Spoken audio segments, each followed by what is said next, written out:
to 60 question. ये test हमारा पूरा इकोनॉमिक से रिलेटेड है। तो 61 क्वेश्चन पर चलते हैं। With reference to the global depository receipt GDR के बारे में बात करते हैं। Consider the following statement. It is a bank certificate issued in more than 1 countries for share in foreigner companies. सही है। Markets use GDR to raise the capital denominated in the euro only. गलत है। Euro के साथ में euro भी होता है, डॉलर भी होता है, तो इसलिए आंसर सेकंड हमारा गलत है। तो आंसर 1 सही है इसका। ठीक है, चलिए क्वेश्चन नंबर 62 है। सिंपल क्वेश्चन है, तो बहुत पेपर में आ चुका है। The money accruing from the sales of the national saving certificate goes to account of government of the India. National saving certificate जो सारा पैसा आता है वो किस अकाउंट में जाता है? तो आंसर का सी PAI के अंदर।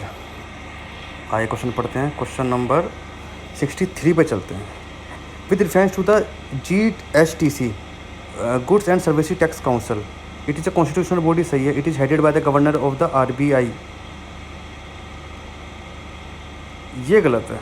ठीक है। It is chaired by the finance. ये हमारे पास जो फाइनेंस मिनिस्टर होता है वो इसके गवर्नर हेड होते हैं इसके। तो सेकंड हमारे पास गलत है। थर्ड हमारे पास it makes recommendation to the union state to issue the related of the goods and services. ये सही है। तो फर्स्ट एंड थर्ड आंसर होगा इसका। ठीक है, तो यहाँ पढ़ लो आप। GST council is chaired by the union finance minister. ठीक है, चलिए आ जाइए क्वेश्चन नंबर 64 पर चलते हैं। Suppose a small canteen owner actually need to the 2 workers and carry out their business, but if his entire family as the 5 members are involved in it, this is called disguised unemployment।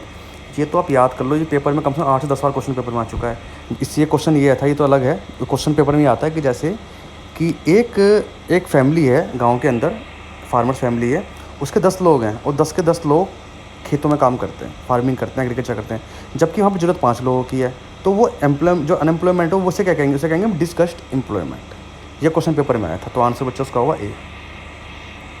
65 पे चलते हैं। Which of the following measures to reduce the income inequalities. Income inequalities को reduce करने के लिए क्या कर सकते हैं आप? Increased tax slabs in income tax. सही बात है।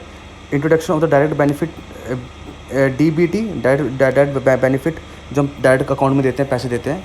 ठीक है, वो कर सकते हैं। थर्ड हमारा increasing the priority sector lending. ये भी सही है कि एग्रीकल्चर पार्ट को हमें देना है, या BPL को ही देना है, या SC/ST को ही देना है, उस बारे में बात कर। तो इनकम इक्वलिटी कम होगी। तो 3 तरह से होगी। कैसे? टैक्स स्लैब से कर्ज हो जाएगी, और DBT से हो जाएगी, और जो प्राइवेट सेक्टर लैंडिंग से हो जाएगी। तो 1 2 3 तीनों आंसर सही होंगे। D आंसर है इसका 65 का। 66 सिंपल क्वेश्चन है। स्विफ्ट कोड हमारे किससे रिलेटेड है? इंटरनेशनल बैंकिंग ट्रांजेक्शन से रिलेटेड है। तो 66 का आंसर है A।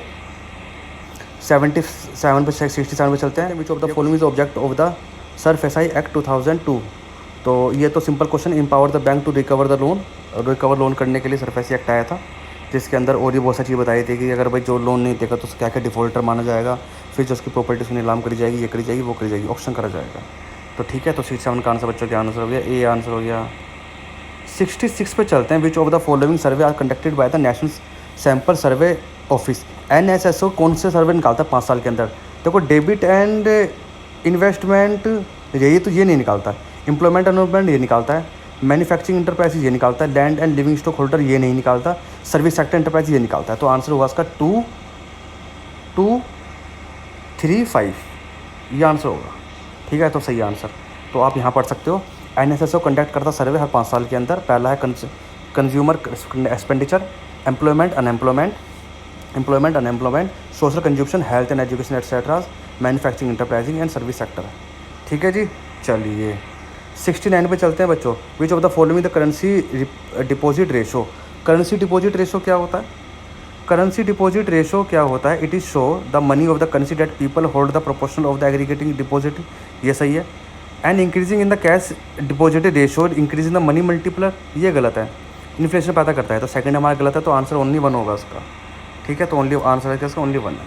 आइए बढ़ते हैं। The currency deposit ratio show the amount of the currency that people hold the proportional of the aggregating depository and increasing in the cash deposit ratio it led to decreasing the money multiple. वो money multiple को decrease करता है, ना कि increase करता है। 70 question पे चलते हैं।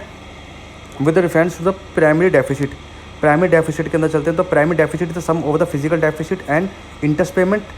गलत, ये तो गलत ही है। प्राइमरी डेफिसिट क्या होता है? फिजिकल डेफिसिट में से हम जो इंटरेस्ट ऑफ जो हम स्टेट को देते हैं वो माइनस कर देते हैं, तो आता है PD। सही है। It include the burden of the past debit. ये गलत है, इसमें एक्सक्लूड होता है। तो ओनली इसका आंसर नाइदर 1 नाइदर 2 होगा। अगर आप प्राइमरी डेफिसिट देखोगे तो it is a primary deficit minus the interest payment. ठीक है, पहली बात, it exclude the burden of the past debit and showing the net increase in the government indebtedness due to the current year physical operation. तो इस हिसाब से आपका 1 और 2 दोनों गलत हो गए। Thank you for the watching.